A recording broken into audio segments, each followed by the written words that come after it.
we have in Jesus. All our sins and griefs to bear.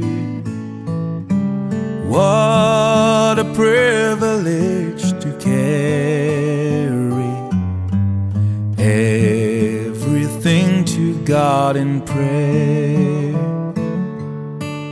Oh, what peace we often forfeit.